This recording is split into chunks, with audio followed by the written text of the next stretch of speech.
Boa tarde. Boa tarde a todos.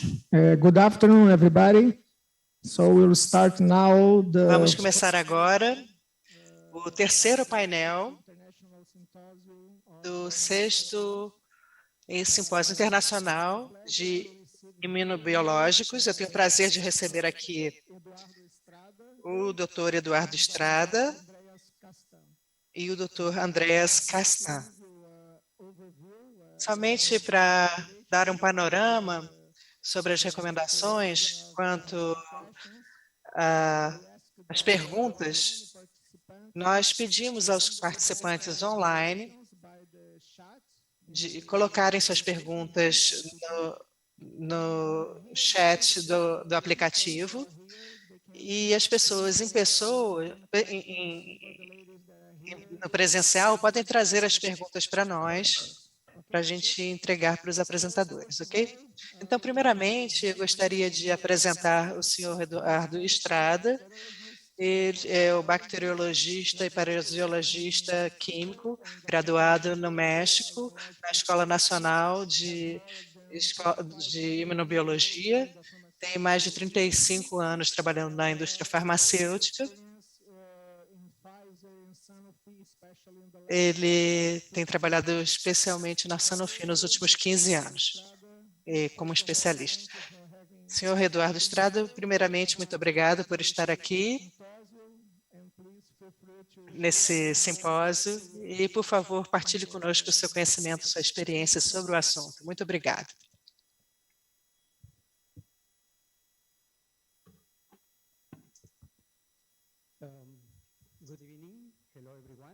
Boa tarde, muito prazer em estar aqui. Antes de entrarmos na minha apresentação, eu gostaria de agradecer os organizadores por terem me convidado para esse simpósio. Estou muito feliz de estar aqui partilhando minha experiência na indústria farmacêutica e na produção de produtos biológicos.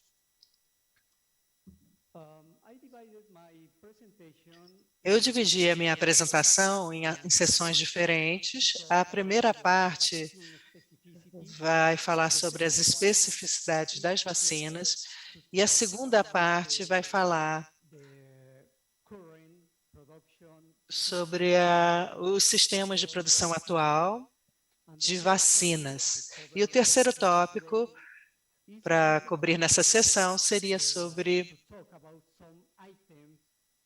alguns itens de como, do lado da manufatura da vacina, como é que a gente vai ter isso no futuro. E, finalmente, a gente vai discutir sobre alguns itens que a gente considera que deveriam ser levados em consideração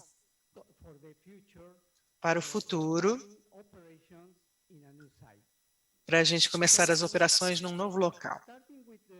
Então, começando com as especificidades das vacinas, nós sabemos que as vacinas são produtos sofisticados, difíceis de caracterizar muitas vezes, porque, como sabemos, as vacinas são produzidas a partir de micro-organismos vivos. A produção das vacinas é algo longo e complexo,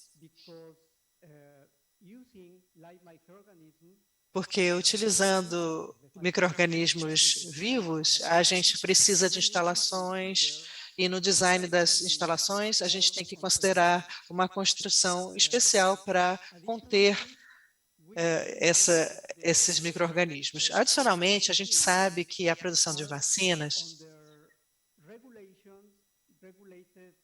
são reguladas por agências reguladoras.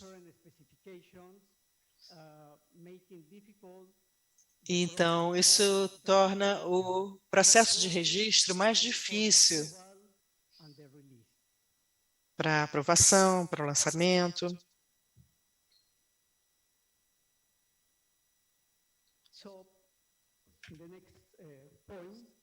Próximo ponto. Como é que as vacinas foram produzidas no passado até o momento? O modelo clássico que a gente tem seguido é ter instalações feitas específicas para determinados produtos,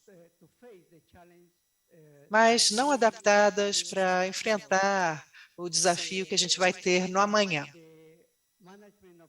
Às vezes, o gerenciamento dos recursos são muito difíceis em termos de mão de obra, em termos de pessoas qualificadas e assim por diante. E para isso, há alguns desafios que as empresas enfrentam no dia a dia. Por exemplo,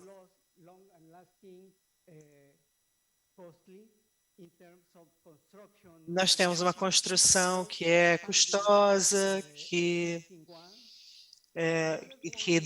demora para acontecer. E outro ponto seria a gestão de ciclo longo das vacinas, que a produção das vacinas, como a gente sabe, os lotes muitas vezes são pequenos, a viabilidade da produção é alta, temos dificuldades de lançamento em muitos casos por conta disso. Um outro ponto é que é difícil você reconverter ou expandir as instalações existentes, porque não há espaço suficiente e o custo para isso seria alto. E tudo isso é um processo muito complexo no processo de fabricação das vacinas. E para isso temos alternativas diferentes. Uma alternativa seria expandir, é claro, a instalação existente. A outra alternativa seria trabalhar a capacidade com empresas externas, trabalhando com terceirizados, com parceiros. Um outro ponto seria a melhor solução, mas que nem sempre é possível, seria a construção de novos edifícios que integrem tecnologias inovativas numa única instalação.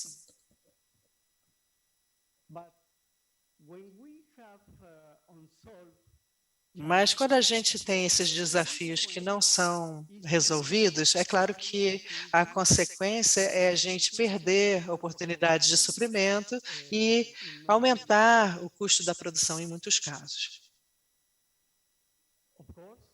É claro que a abordagem atual é menos flexível para a produção de vacinas.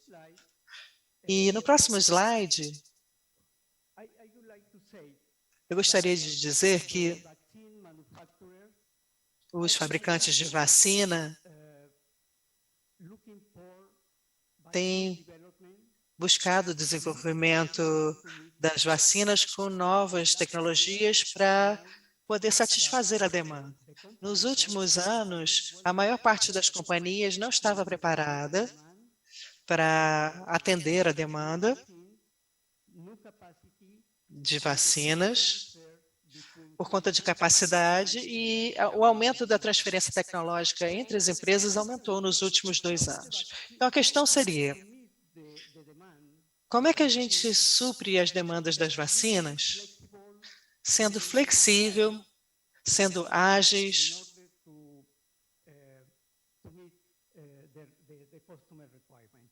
para a gente poder atender às exigências dos clientes?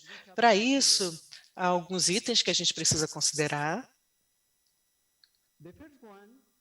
O primeiro item seria ter uma flexibilidade e modularidade nas instalações, de tal maneira que os fabricantes possam produzir simultaneamente diferentes produtos e com características diferentes, sendo flexíveis nas mudanças dos produtos. Um item adicional seria você considerar estações de docking modulares com o uso único de tecnologia e o uso do espaço para ter mais flexibilidade nas operações, evitando a contaminação cruzada.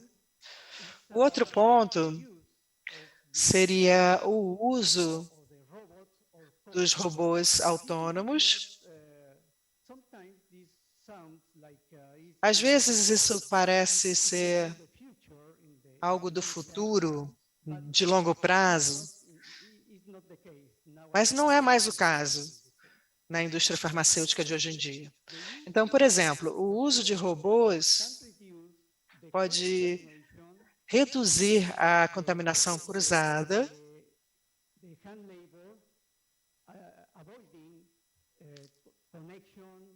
evitando erros de conexão, aumentando a compliance e assim por diante. Isso é importante quando a gente tem processos complexos para a gente simplificar o gerenciamento. É muito importante usar robôs. Outro ponto importante é como monitorar em tempo real o processo. A gente pode monitorar em tempo real tendo os KPIs, que seriam os indicadores de performance, em termos de compliance, desempenho, fabricação. A gente pode usar ferramentas de dado, por exemplo.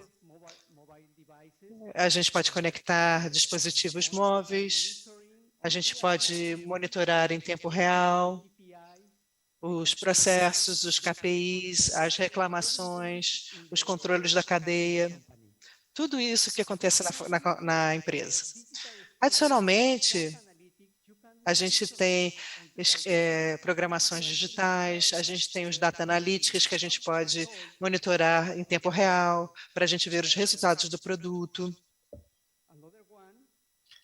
E outro seria ferramentas digitais para simular ou antecipar qualquer risco, para a gente antecipar como tomar as melhores decisões para a gente evitar qualquer falha. Próximo, então, para a gente estar em linha com o meio ambiente, seria reduzir o consumo de energia utilizando painéis para reaproveitar a energia. Isso é importante porque a gente tem que considerar diferentes instrumentos para a gente estar em linha com a regulação. O outro ponto seria um treinamento com realidade virtual, esse tipo de simulador. Isso é muito importante porque você pode simular o treinamento usando realidade virtual para treinamentos específicos para o trabalho, numa operação mais ascética ou para trabalhar com passos complexos na etapa de fabricação. Então, é muito útil você ter essa realidade virtual para treinamento, especificamente para quando novos produtos na empresa. Então, podemos dizer que um ativo de fabricação deve ser sustentável, ágil e flexível. E precisamos fazer investimentos massivos. Isso é crítico, porque sair do sistema nativo e tradicional para a fabricação de vacinas, saindo desse sistema para um futuro com instalações de alta tecnologia, nós precisamos investir. Precisamos investir em novas tecnologias, em novas plataformas, para poder reduzir o custo dos produtos e para podermos ser ágeis, para atender a exigência por vacinas. E também para estar em conformidade com os reguladores e com procedimentos internos.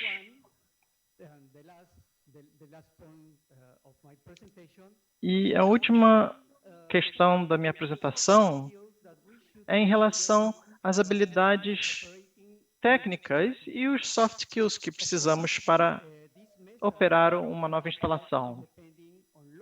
E é claro que essa mensagem pode ser adaptada para contextos globais ou locais. Então, primeiramente, nós devemos considerar, nós devemos ter conhecimento técnico e experiência de indústria, pois nós precisamos agir para mudar. Nos últimos 2 anos, nós aprendemos que não estávamos preparados para enfrentar a pandemia.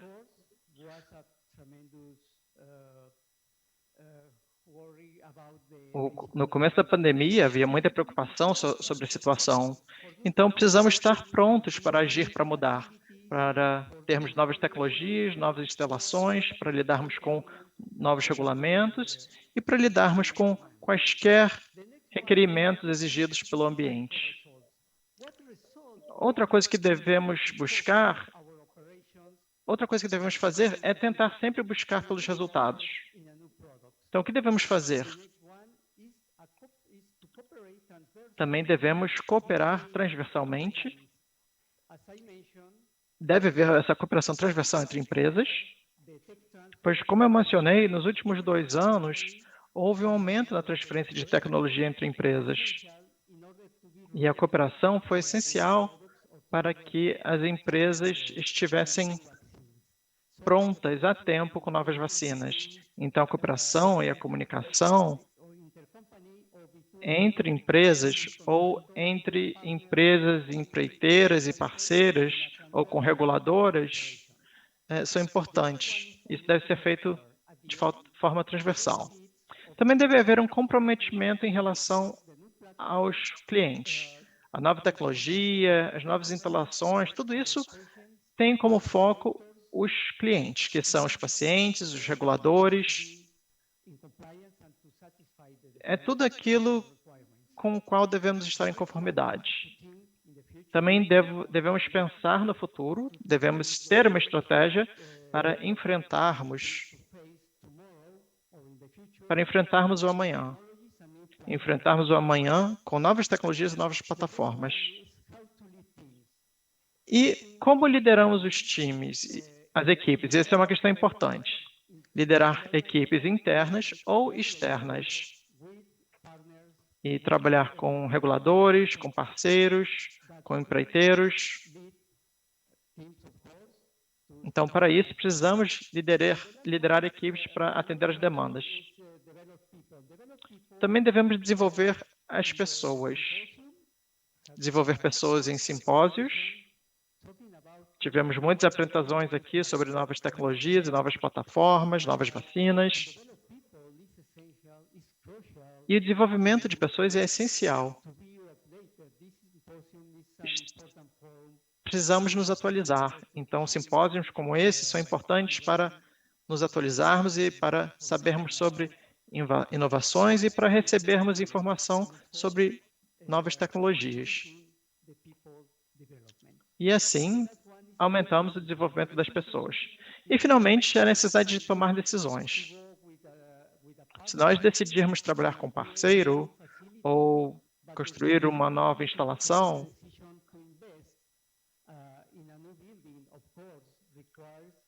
aí, nesse caso, a decisão de fazer investimento é importante,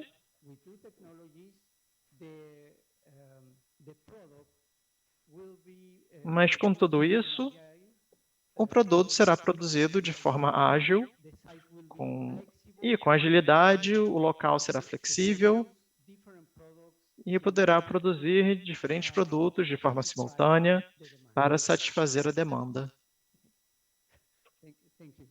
Então, obrigado.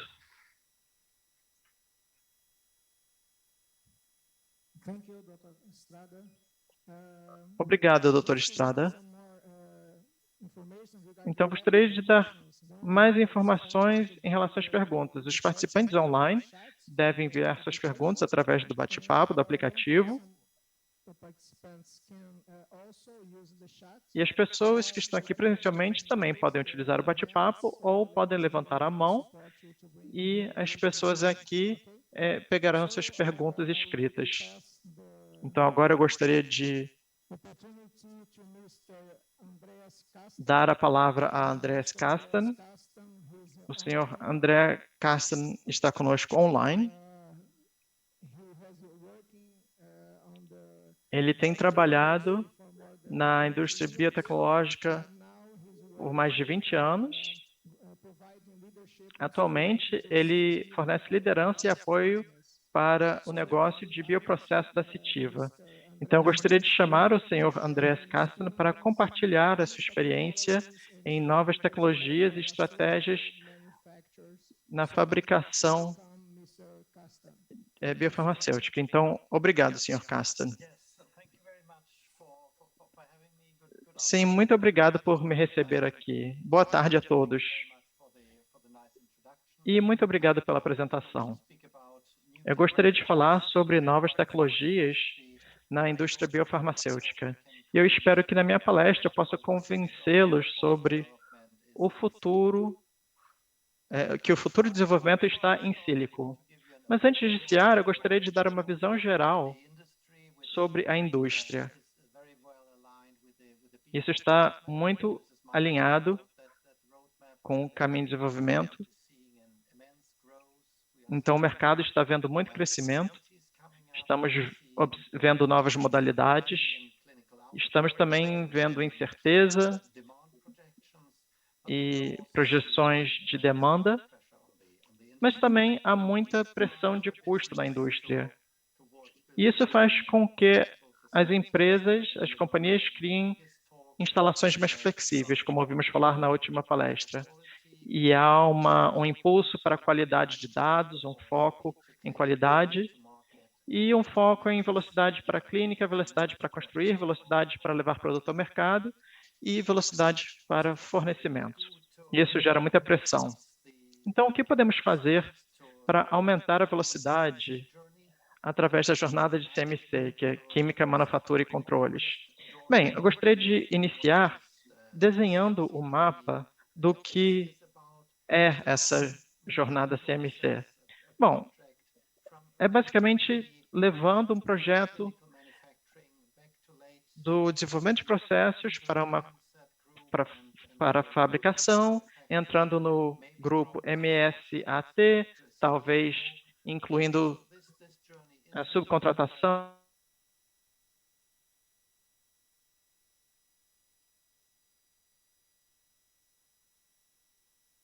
de custo,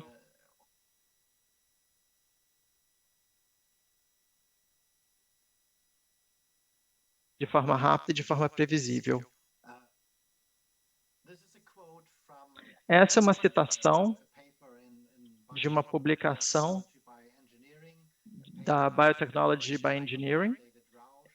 Foi uma publicação de David Routh e de vários coautores e diz que no futuro pode ser possível fazer a maioria das atividades de desenvolvimento em sílico, com base em dados e modelos preditivos. Então, essa é a ideia principal da minha palestra. E eu gostaria de começar mostrando para vocês os diferentes sabores de abordagens de modelagem, os diferentes paradigmas de modelagem, começando pelos os modelos de primeiro princípio, onde há muito entendimento e pouca necessidade de calibrar os modelos, aos modelos mecanísticos, que ainda descrevem o seu processo, e há uma maior necessidade para parâmetros. Aí vamos para os modelos estatísticos, onde fazemos um encaixe, uma adequação dos dados. Isso requer mais dados e menos ideias, insights. E, do outro lado do espectro, temos o aprendizado de máquina e a inteligência artificial, que basicamente não requerem insights, mas precisam de uma enorme quantidade de dados para incluir no modelo. Nós perguntamos aos nossos clientes, nós fizemos um questionário querendo entender quais são os resultados desejados na hora de fazer essas simulações. E se analisarmos as respostas que recebemos, as respostas podem ser condensadas em uma necessidade ou um desejo para melhorar a robustez do processo, melhorar o entendimento do processo e acelerar a jornada CMC para aumentar a velocidade. E falando sobre o aspecto de entendimento, eu gostaria de destacar como os modelos em sílico podem aumentar o entendimento nesse slide aqui. Então, aqui temos um fator de cada vez, essa abordagem experimental do lado esquerdo, e nesse caso, há pouco entendimento aprofundado do processo. Aí temos o DOE clássico, que é o projeto de experimentos. Isso nos dá um entendimento um pouco melhor do processo e há os parâmetros de processo. E isso pode ser aumentado em combinação com modelagem em sílico do processo e assim ganhando ainda mais insights. Então, onde é que o desenvolvimento do processo em sílico pode ter um impacto? Bom, a minha resposta é que pode haver um impacto em todos os lugares.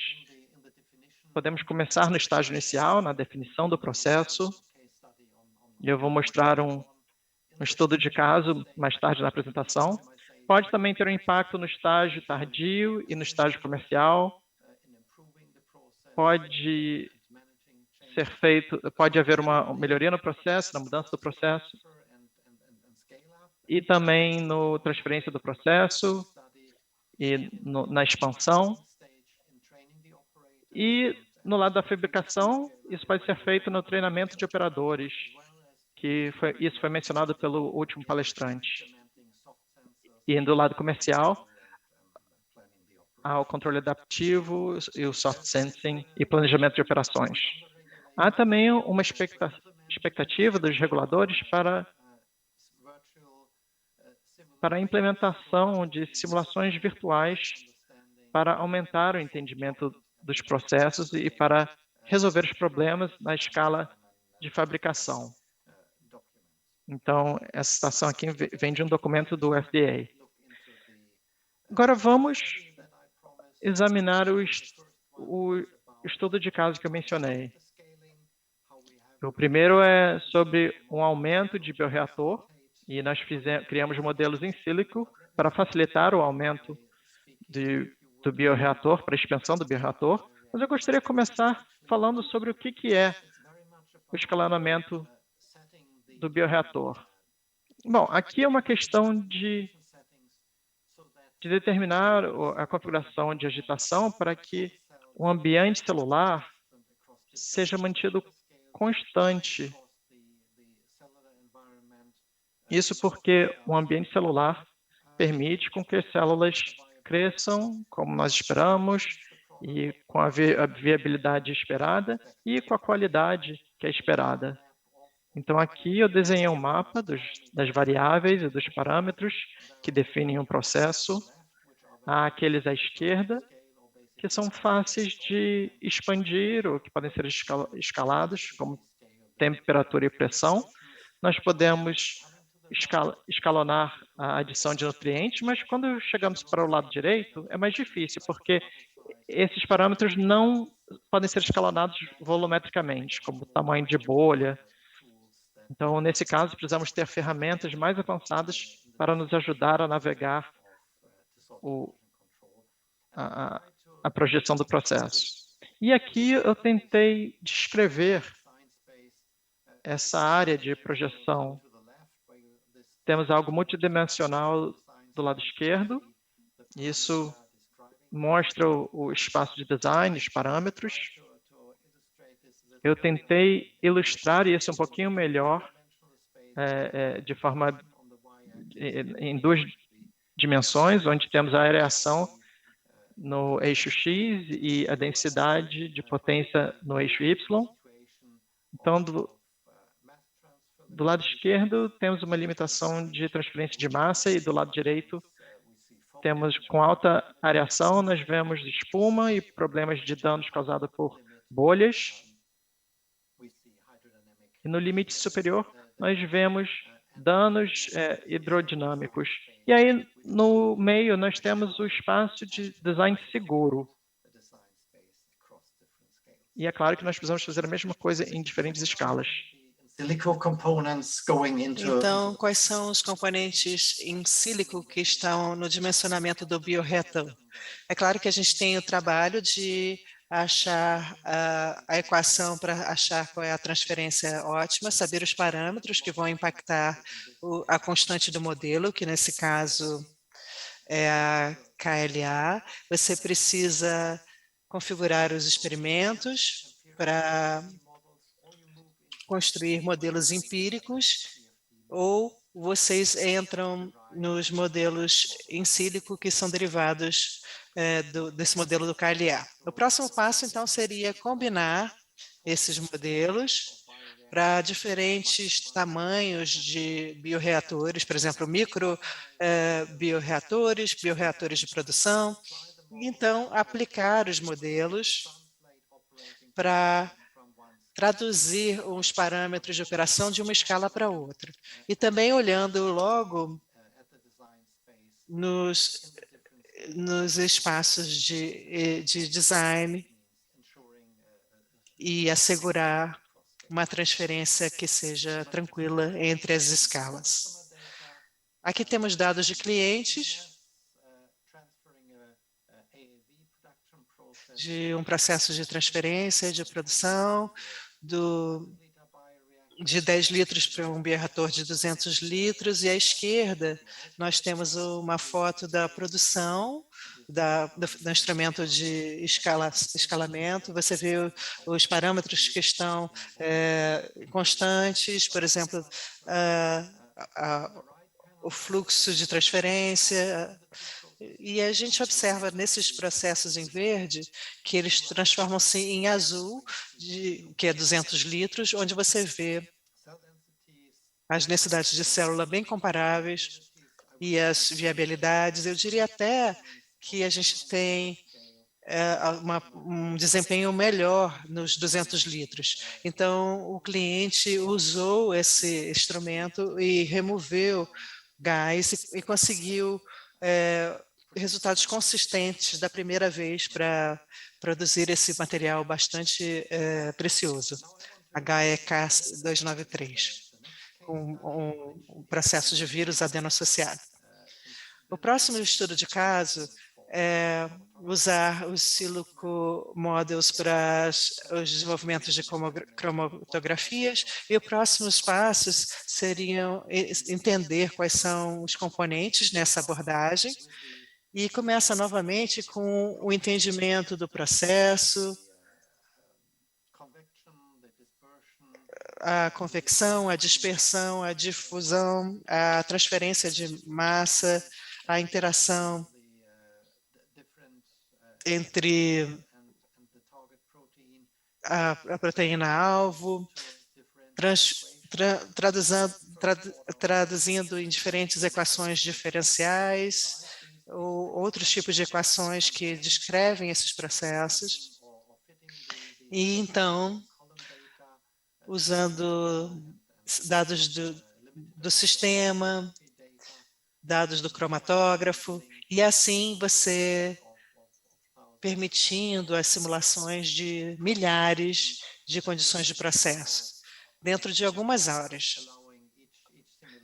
Você permite várias simulações entre 5 e 10 segundos, com a geração de muitos dados.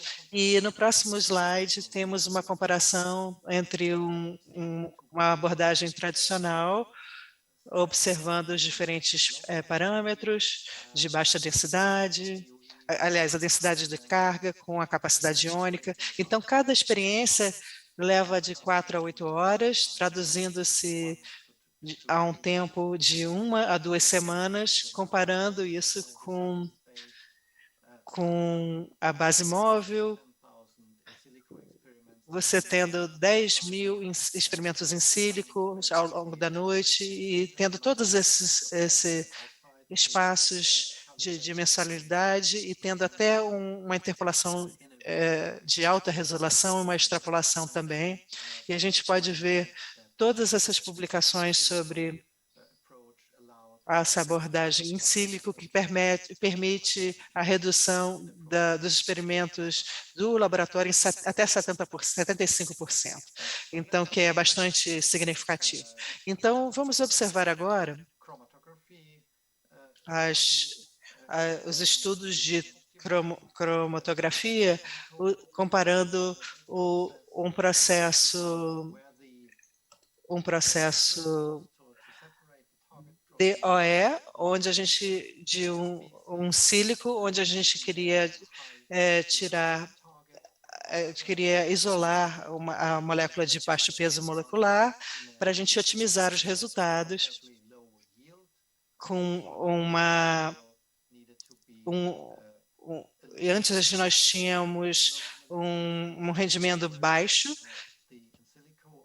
enquanto que no processo otimizado em sílico, a gente obteve a mesma pureza, mas com um aproveitamento muito maior, de 95,85%, basta ajustar o gradiente e você vê então o baixo peso molecular trabalhando nessas condições. Então, o que você pode fazer com esses modelos? Você pode otimizar o seu processo, e eu acho que eu já mostrei isso nos slides anteriores. Você pode usar o modelo para prever as condições, também fazer as transferências tecnológicas. Quando você move para instalações diferentes, você às vezes não tem o hardware de coluna disponível, mas você pode aumentar a escala até com condições mais baixas. Você pode te ajudar também no gerenciamento de risco, identificando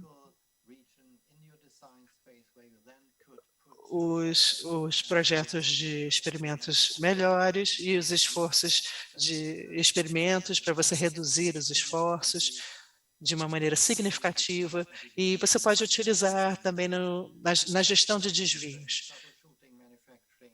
Por exemplo, para resolver problemas de fabricação, quando você tem que fazer alguns consertos, você tem mecanismos que te ajudam a digitalizar o processo.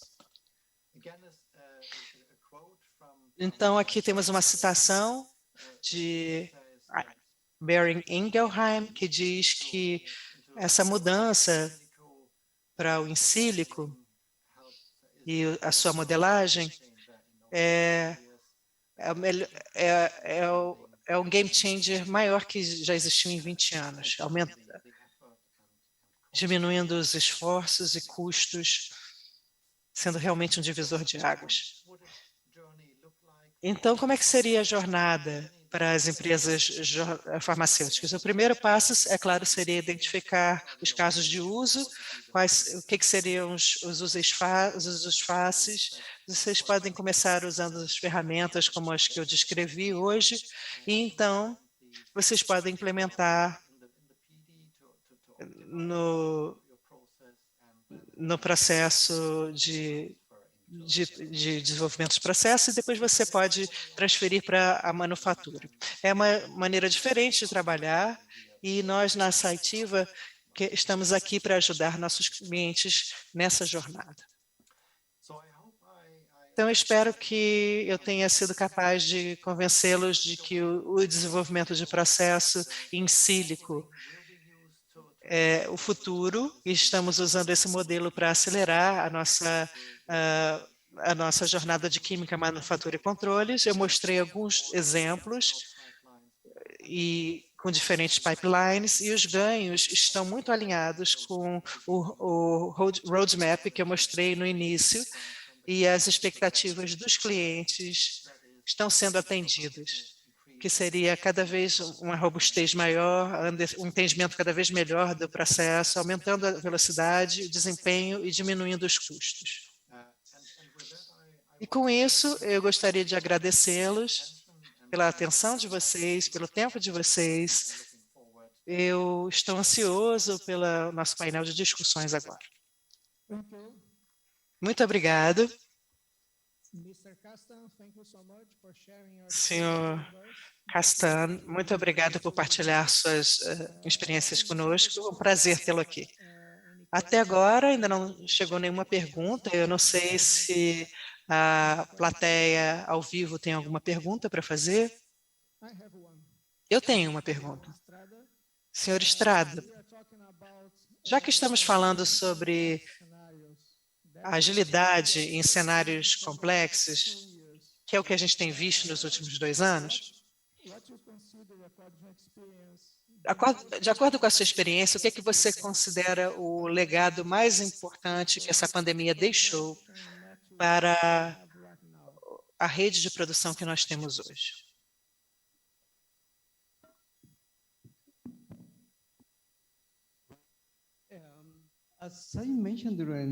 Como eu mencionei durante a apresentação, diferentes itens devem ser considerados.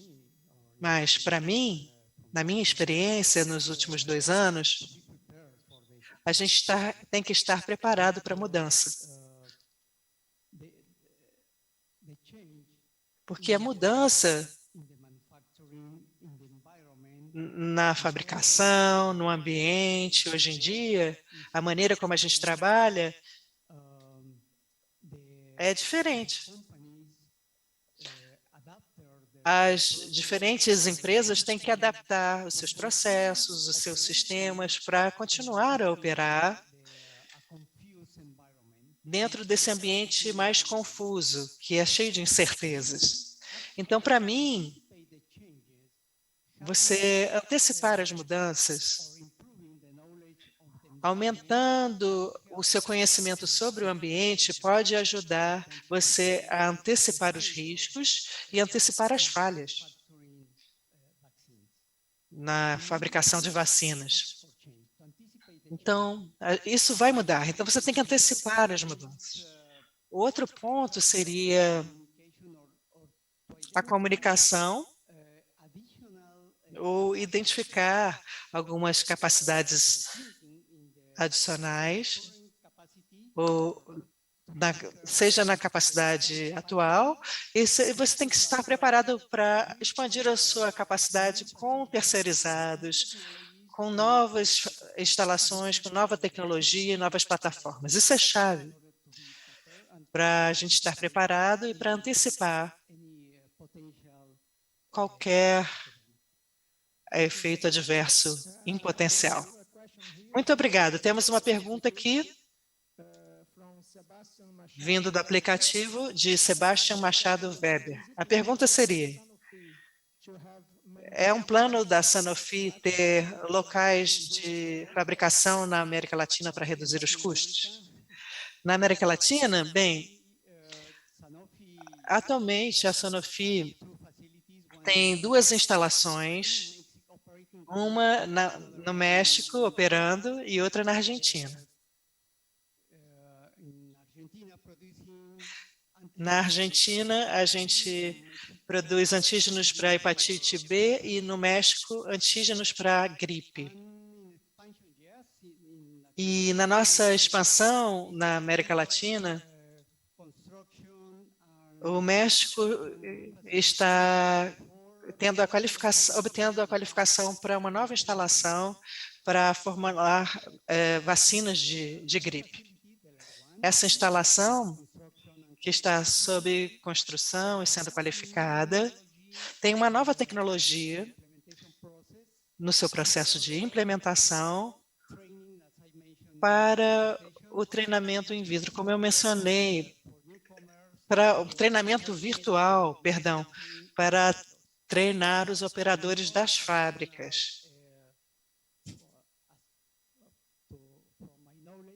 Mas até onde eu sei, a gente não vai ter nenhuma nova instalação na América Latina. Muito obrigada.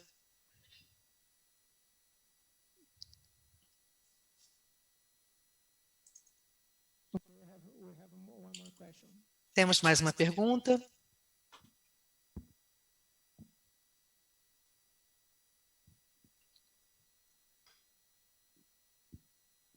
Thank you.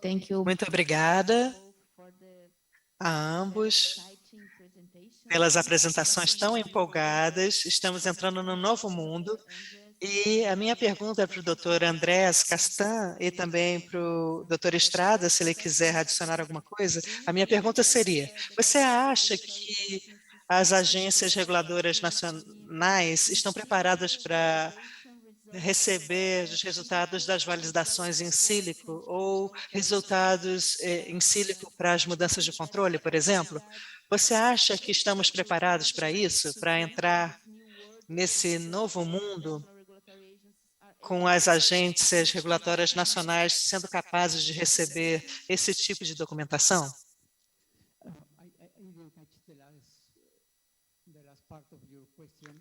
Eu não entendi a última parte da sua pergunta, pode repetir? A última parte seria se vocês acham que as agências reguladoras nacionais são capazes de receber esse tipo de documentação do novo mundo. Eu quero dizer, simulações em sílico, validações em sílico.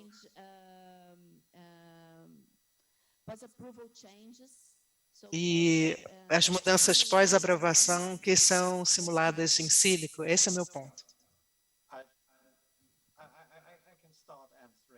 Eu posso começar a responder. Na minha perspectiva, eu mostrei para vocês a citação da FDA, então definitivamente é um desejo e quase uma expectativa de facilitar esse tipo de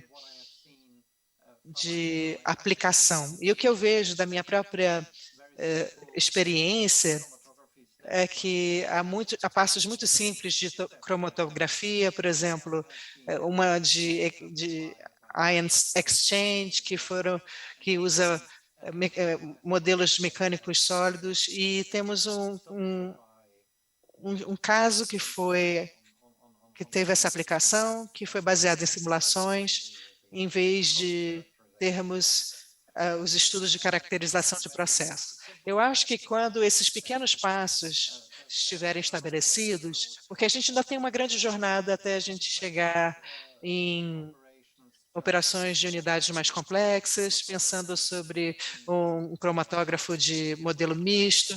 Eu acho que ainda vai ser no futuro, mas a indústria está se movendo para essas etapas e, como eu descrevi, a gente também usa os modelos para guiar os esforços experimentais intra-regiões onde a criticalidade é esperada. E a gente pode pensar nesse dados em sílicos no resto dos espaços. Doutor Estrada, gostaria de adicionar algum comentário? Meu ponto de vista para essa pergunta seria que a gente precisa aumentar a comunicação com os reguladores de tal maneira que a gente possa operar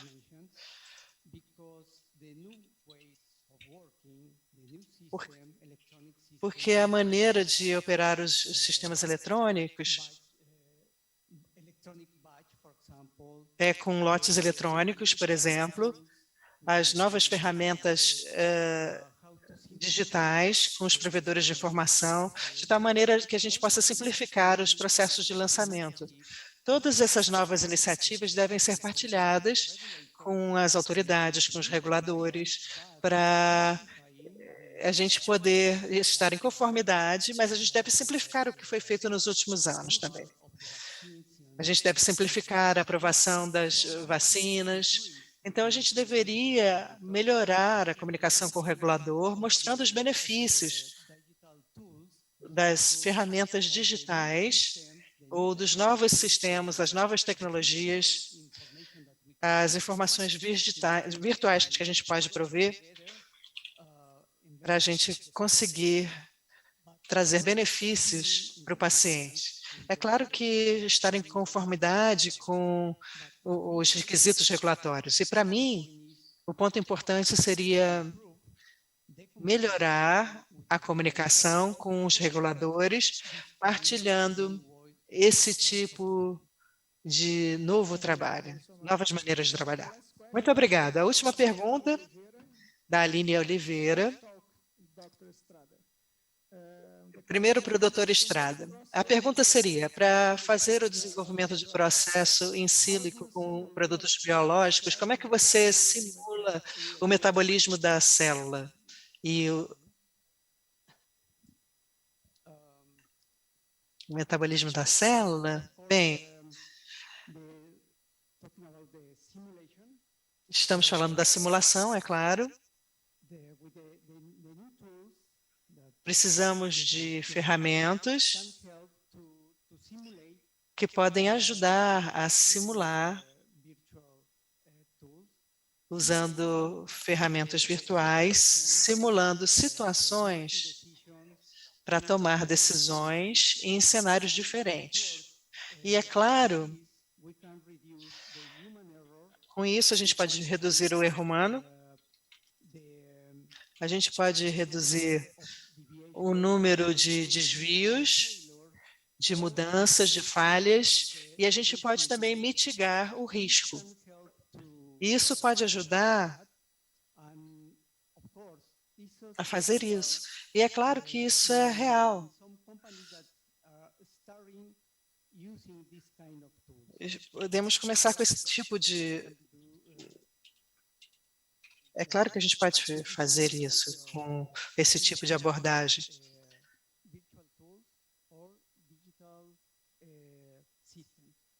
Nos sistemas digitais. Muito obrigada.